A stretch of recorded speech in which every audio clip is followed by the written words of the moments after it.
Navidad es una de las fechas que a mí más me gustan.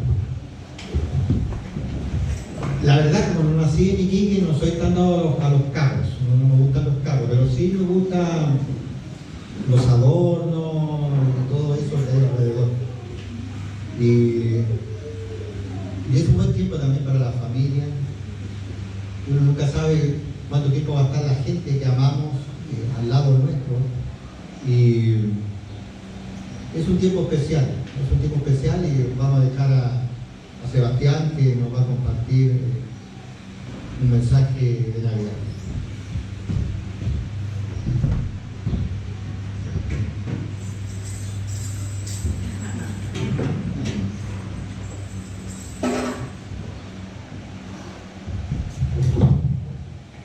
Ya, oremos.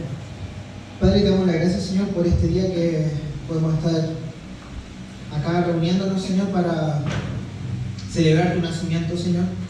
Te pedimos, Padre, que tu Espíritu Santo abra nuestro corazón, que podamos escuchar y abrir nuestro corazón a lo que tú nos tienes, Señor.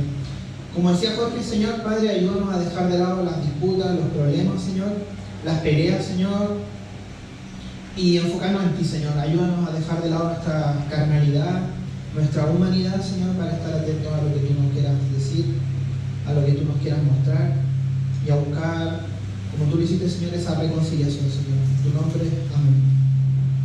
Ya. Mira, estuve pensando y era como un mensaje de Navidad. Entonces tenía pensado cantar todos estos villancicos, pero ya me lo hicieron, así que no tengo nada peor. No. Y es bien interesante que cuando nosotros estudiamos la Escritura y empezamos a ver cuál, por así decirlo, cuál ha sido una de las doctrinas que más ha inspirado al arte. Nosotros ahora escuchamos estas canciones, pero también hay otras expresiones artísticas como los cuadros, como por ejemplo los libros, los poemas. Y sin duda una de las cosas que más ha inspirado a escritores, a artistas a hacer podríamos decir, una muestra de lo tremendo que fue esto, es la reencarnación. Es el hecho en el que, imagínense esto, el Padre Todopoderoso, divino, perfecto, vino a vivir en esta tierra, y nosotros siempre decimos esta tierra que está corrupta, que está caída, que está destruida.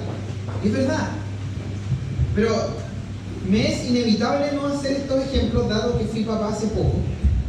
Así que es observar el nacimiento de un bebé, es ver su primer llanto, es acostarlo en la cuna, es arroparlo. Imagínense eso, el Padre Todopoderoso tomó la forma de un frágil bebé. Y eso muchas veces nosotros no le tomamos el peso. Cuando nosotros hablamos de esto, es bien interesante que no nos olvidemos que estamos hablando de algo bello. La belleza es algo intrínseco en nosotros. Nosotros día a día transitamos por el camino de la belleza, transitamos por el camino de la estética, evaluamos las cosas. Quizás algunos escuchaban alguna de las canciones y decían, oye, esa canción es más bonita que esta otra. En realidad, es bien interesante que nosotros vivimos en una sociedad en la que, por ejemplo, se usa el adorno. Es una época de adornos, ¿ya? Es una época de comida rica, es una época de aroma navideño. Hace poco leí una crítica que se le hizo a los 10 mejores pan de Pascua, según una revista nacional. Eligieron los 10 mejores pan de Pascua, y uno de los pan de Pascua no ganó simplemente porque no tenía olor a Navidad.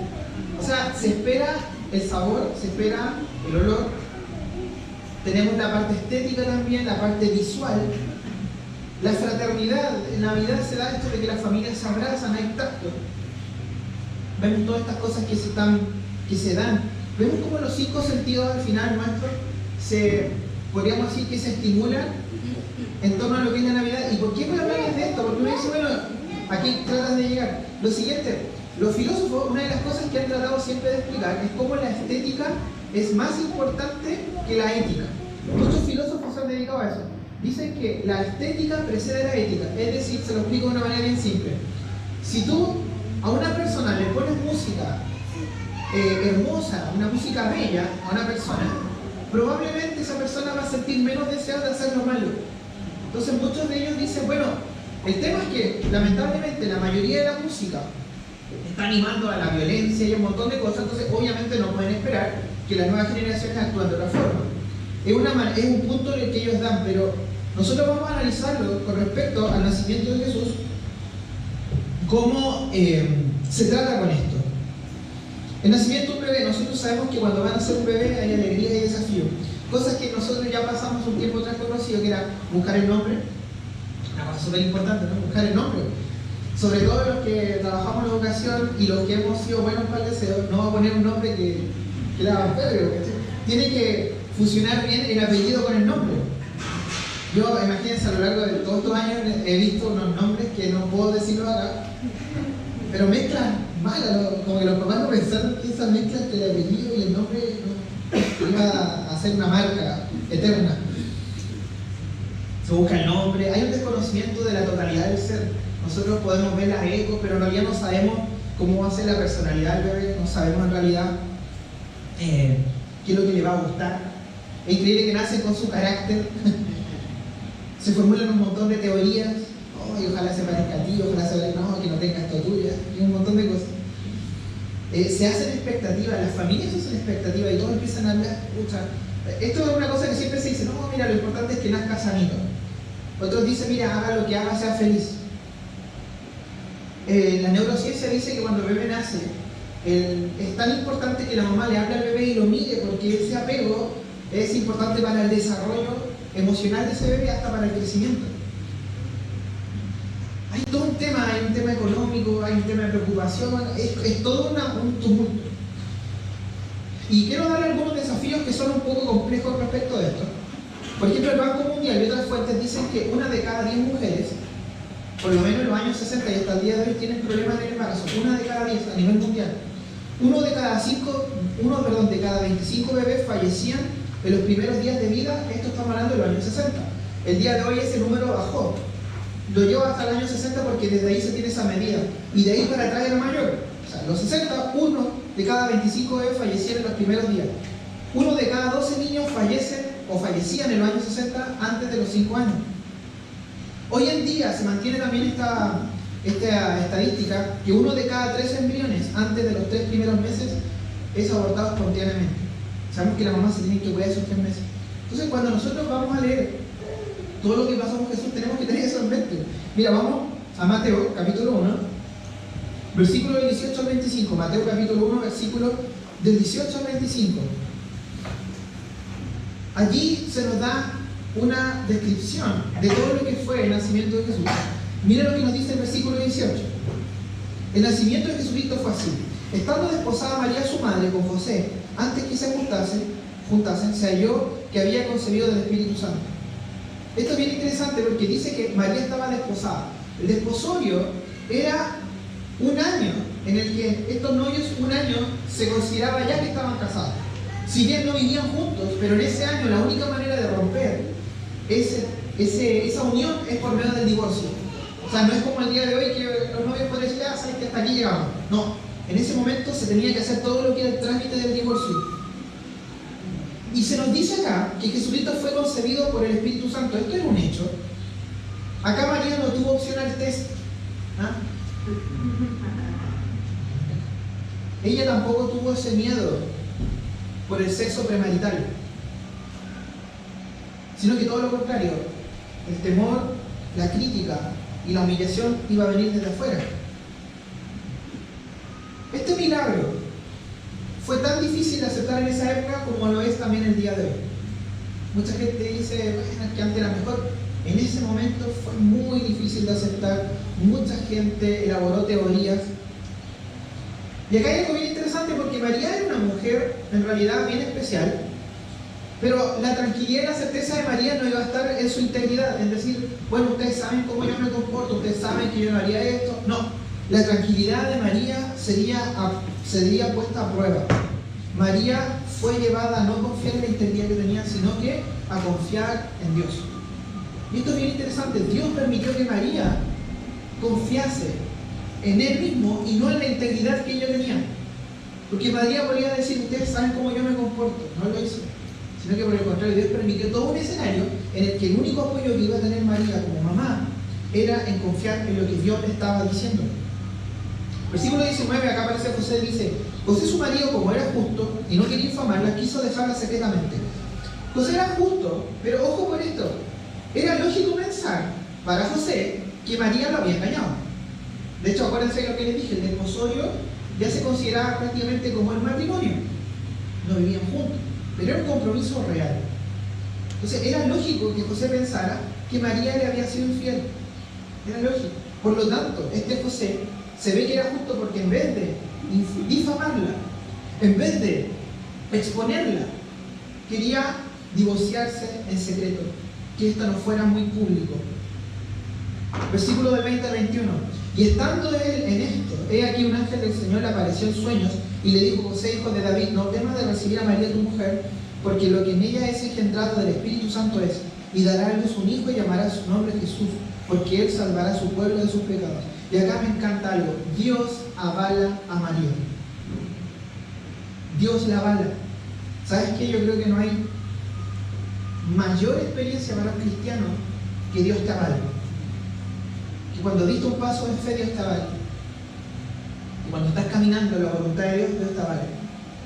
A pesar de la crítica, a pesar de la controversia, a pesar de la humillación, a pesar de la crítica y del chisme, que Dios te avale es tremendo. Y acá Dios avala a María.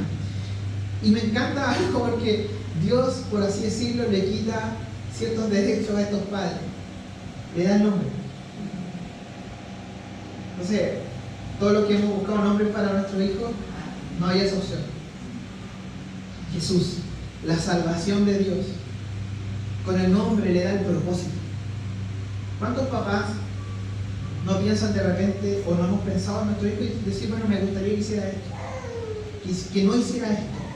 Pero aquí Dios mismo le estaba diciendo a María y a José cuál era el propósito de su hijo. El propósito no era unirlos más como un matrimonio. El propósito no era ser un gran emperador. El propósito era salvar. ¿Salvar de qué? Salvar del castigo del pecado, del poder del pecado y de la presencia del pecado. Muchas veces, yo creo que todos nosotros, si en algún momento hemos experimentado la muerte de un familiar cercano, es en ese momento en el que nos damos cuenta de las consecuencias del pecado. El pecado es destrucción, es muerte, es pudredumbre,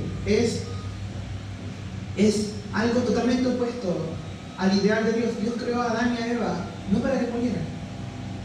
Producto del pecado, lamentablemente, está la muerte. Y me encanta porque dice aquí: y llamará su nombre Jesús, porque él salvará a su pueblo de sus pecados. Me encanta esto porque cuando aquí habla de su pueblo, no está hablando del hecho de que necesitamos ser judíos para ser salvos. No, necesitamos ser parte del pueblo de Jesús, del pueblo de Dios. Por eso el día de hoy, lamentablemente, muchos se equivocan por tratar de ser judíos, siendo que lo importante es tener una relación personal con Cristo. Versículo 22 al 23 dice: todo esto aconteció para que se cumpliese lo dicho por el Señor, por medio del profeta, cuando dijo: he aquí una virgen concebirá y dará a luz un hijo, y llamará su nombre Emmanuel, que traducido es Dios con nosotros. Me encanta, no solamente Dios salva, sino que Dios está con nosotros. Primero tenemos que entender esto: Dios tenía todo esto preparado. Este no fue el plan de emergencia, este no fue el plan de contingencia. No es como nosotros lo vemos en nuestra sociedad cuando ocurre una catástrofe o algo. Se espera que los organismos estén preparados para diversas situaciones. Aquí Dios no tenía que estar preparado porque Dios tenía todo preparado. Dios había orquestado esto. Emmanuel es Dios con nosotros, y me encanta porque es Dios con nosotros y no Dios contra nosotros. Una de las cosas por las que la religiosidad sirve como un negocio es porque a la gente se le enseña que Dios está contra ellos. Y la gente busca tratar de aplacar esa ira por medio de diferentes prácticas religiosas. Pero aquí el Evangelio nos muestra que Dios está con nosotros. La gran noticia es que Dios no está contra nosotros, somos nosotros los enemigos de Dios. La Biblia lo dice, que nosotros somos los enemigos por hacer aquello en contra de su voluntad. Pero a pesar de todo eso, Dios nos busca y nos dio a su Hijo. se hizo débil, frágil y dependiente como nosotros. Tan dependiente como un bebé cuando necesita tomar leche. Me acuerdo cuando teníamos que ver el primer momento en que Elena iba a tomar leche materna. Dios pasó por ese proceso. Me encanta. Existe una naturaleza humana no caída que puede unirse a la divina. Somos creados a la imagen y semejanza de Dios. Y esto es bien interesante. Cuando nosotros vemos la creación, vemos que Dios no solamente hizo cosas perfectas que funcionaban, sino que Dios hizo cosas bellas. El mismo libro del Génesis, capítulo 2, versículo 9, nos dice que era bello lo que había hecho. Ser creado a imagen y semejanza de Dios es algo bello. Entonces el pecado, lo que hizo al entrar, fue quitar esa belleza, destruir esa belleza, mancharla. Y acá hay algo interesante. El gran milagro es que Dios se hizo carne. Podríamos decirlo de una manera simple. ¿Cómo podríamos explicar la encarnación? Porque es un tema muy complejo. Podríamos decir que fue el matrimonio entre el cielo y la tierra. Podríamos decir que fue el matrimonio entre lo sobrenatural y lo natural. Ahora, esto es bien importante que lo entendamos. Donde hay pecado, no hay belleza. Donde hay pecado, no hay belleza. El día de hoy se piensa que solamente la belleza es algo que se logra por la imagen. Y se enfatiza mucho en la imagen. Se han dejado de lado otros sentidos. El día de hoy es más importante quizás tener una foto en familia que abrazarnos. Es más importante tener una foto en familia que hablarnos. Se ha resaltado mucho la imagen, pero no se comprende que la belleza en realidad se puede disfrutar sin pecado. Vivir la voluntad de Dios es algo bello. Jesús es la máxima expresión de belleza. No por su aspecto corporal. La Biblia nos dice que Jesús no era alguien agradable a los ojos, no era alguien bien parecido. Jesús era bello porque su vida era agradar a Dios. Adán vivió en un mundo bello porque estaba bajo la voluntad de Dios. Versículo 24 al 25 dice: y despertando José del sueño, hizo como el ángel del Señor le había mandado y recibió a su mujer, pero no la conoció hasta que dio a luz a su hijo primogénito y le puso por nombre Jesús. José vivió parte de esa belleza al vivir la voluntad de Dios. La belleza de... Nosotros podemos ver 3 lugares en la Biblia donde nos hablan de belleza: el Edén, el tabernáculo y el cielo. El Edén es el lugar donde el hombre fue puesto dentro de todo lo que era el ideal de Dios. El cielo, cuando nosotros leemos Apocalipsis, capítulo 20, y vemos la descripción del cielo, vemos un cielo bello. Vemos un cielo del que probablemente el día de hoy habría muchas naciones peleando por el oro que había en el cielo, por las riquezas que había en el cielo, por las piedras preciosas del cielo. Pero el tabernáculo también es un lugar de belleza, porque es bien interesante esto. Siempre que nosotros estudiamos el Antiguo Testamento, tenemos que ver cómo Cristo estaba reflejado en eso. Y uno de ellos es el tabernáculo. Vemos cómo el tabernáculo era un lugar bello en medio de todo un desierto. Entonces es bien importante que comprendamos que Jesús es la máxima expresión de belleza. El valor real del tabernáculo no residía en la sublimidad de su material, sino en lo increíble que era su diseñador. Mira, vamos a Lucas capítulo 2, versículo del 9 al 14. Lucas capítulo 2, versículo del 9 al 14 dice: y aquí se les presentó un ángel del Señor, y la gloria del Señor los rodeó de resplandor y tuvieron gran temor. Pero el ángel les dijo: no temáis, porque he aquí os doy nuevas de gran gozo, que será para todo el pueblo, que os ha nacido hoy en la ciudad de David un Salvador, que es Cristo el Señor. Esto servirá de señal: hallaréis al niño envuelto en pañales acostado en un pesebre. Y esto es bien interesante porque en la escena del nacimiento de Jesús no había neonatólogo, no había TENS, no habían enfermeros, no había comodidades. Era una cueva donde los animales iban a comer, donde hacían sus necesidades. Por lo tanto, lo bello de ese lugar no era lo físico, era la escena. Era Dios siendo hombre, utilizando a un hombre y una mujer para llevar a cabo su plan. 2 jóvenes viviendo la voluntad de Dios. Dios haciendo su voluntad y trayendo la salvación. El día de hoy, nosotros podemos ver que es una época muy bonita, se adorna, hacemos muchas cosas, pero es importante que entendamos que solamente por medio de la estética de la Navidad nunca vamos a llegar a experimentar un gozo de verdad. El gozo de verdad lo vamos a experimentar cuando estamos viviendo la voluntad de Dios, cuando estamos disfrutando la voluntad de Dios, cuando estamos teniendo una relación con Cristo. Y ojo con esto, acá el ángel, estos ángeles se aparecen y le dicen a los pastores: esto servirá de señal, hallaréis al niño envuelto en pañales acostado en un pesebre.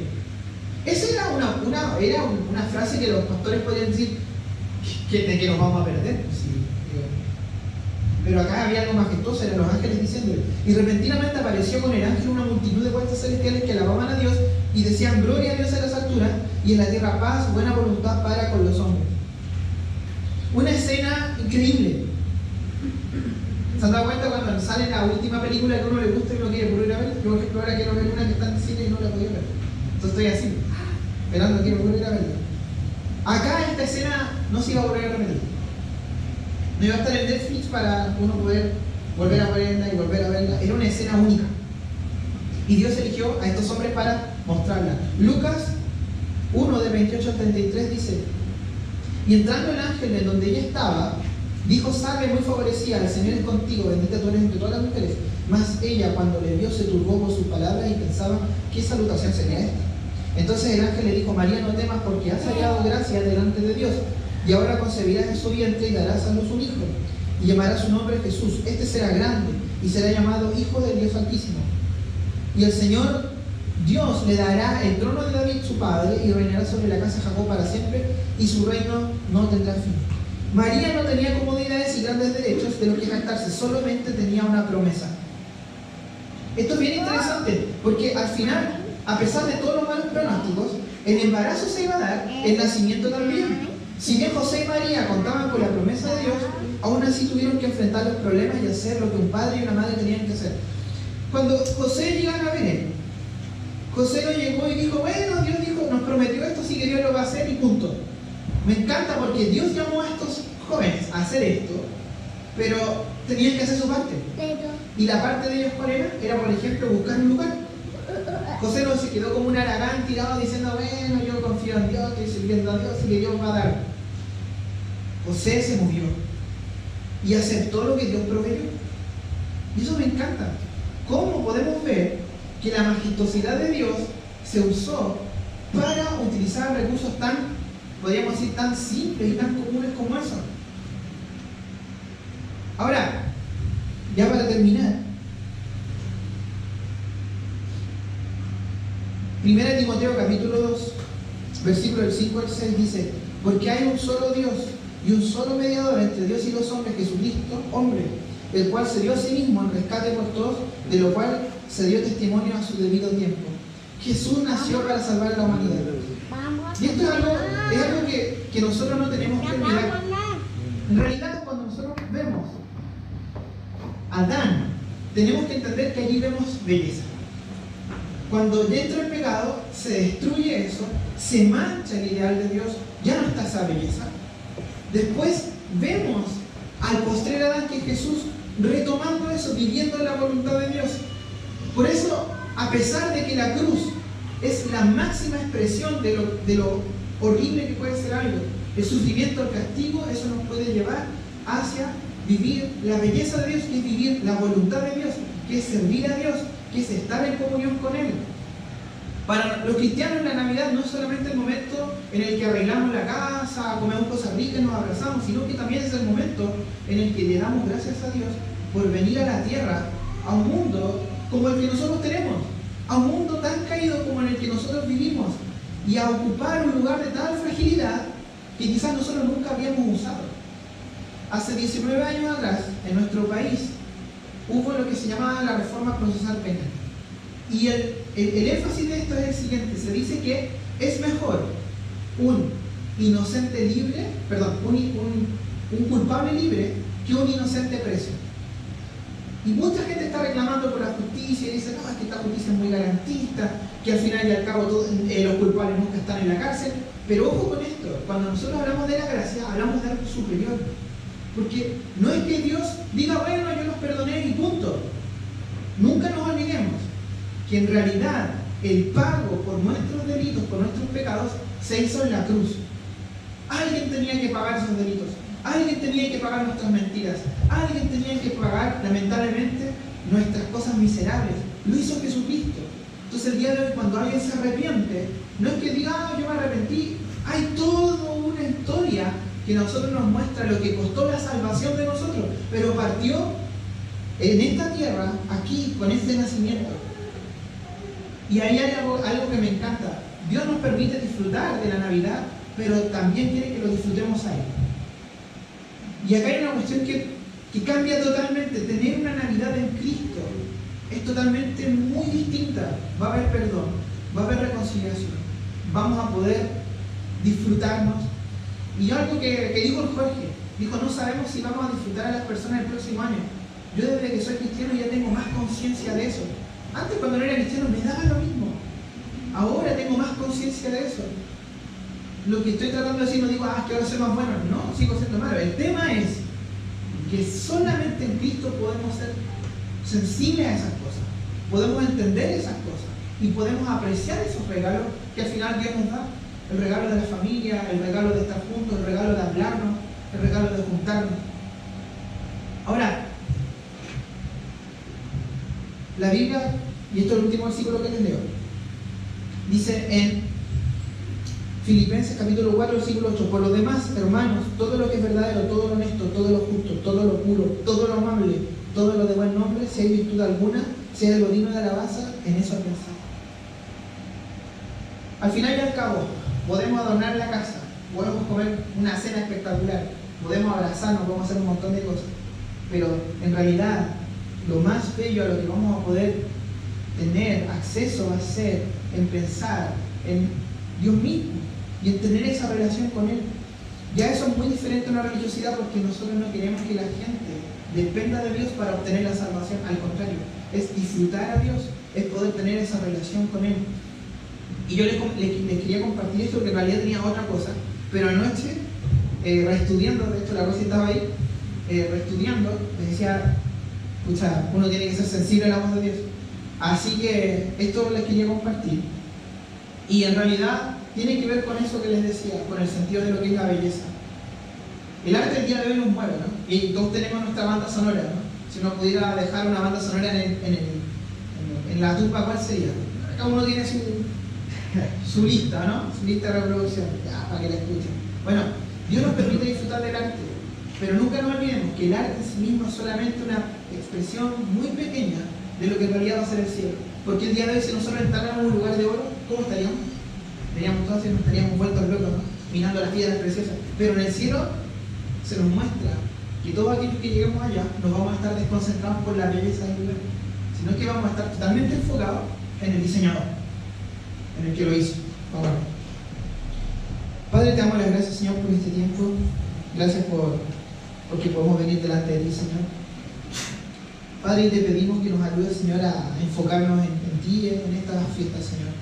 Es súper difícil, Señor, porque estamos viendo un montón de cosas, Señor, porque de repente el estrés, el cansancio del trabajo, Señor.